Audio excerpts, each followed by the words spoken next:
testingin natin itong burglar alarm na ginawa natin para i-activate natin to sa magdamag. Malaman natin, maalarma tayo kung merong mga tao na maali-aligid dyan sa bakura natin sa loob ng garahe. Baka may kumuha ng motorcycle mong nakaparada sa garahe nang hindi mo nalalaman. Ay i-activate mo to during night time sa magdamag para pag tumunog malalaman mo na merong nagtatangka na hindi maganda dyan sa labas. Pagka sa umaga i-off mo na lang yung remote.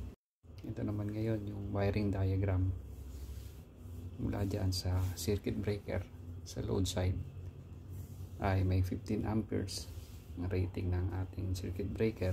Sa load side ay pupunta yung line 1 at line 2 sa input nung remote control na wireless.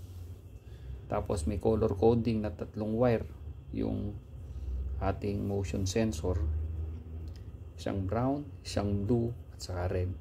Yung brown pupunta dun sa output nung remote control switch, tapos yung blue na wire pupunta naman doon sa line 2 at yung red papunta yan sa lamp at yung kabilang terminal ng lamp punta naman doon sa line 2. Nakaparallel naman dyan yung connection, parallel connection yung buzzer or yung alarm. Kaya kapag mayroon siyang na-detect na motion ay sabay siyang sisindi. Yung ilaw sisindi tapos tutunog yung alarm. Kung gusto mo naman yung hindi na pasindihin yung ilaw ay i-disconnect mo lang. O kaya naman, gusto mo naman yung ilaw lang ang gagana, disconnect mo naman yung alarm.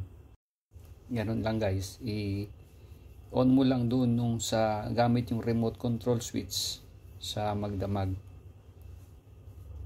O pagising mo naman sa umaga, i-off mo lang dyan sa remote control para pag dumaan ka, hindi na tumunog yung alarm. Pwede nyo nang ipa-install sa mga trusted ninyong electrician. Kayang-kaya nila yan guys. Maraming salamat.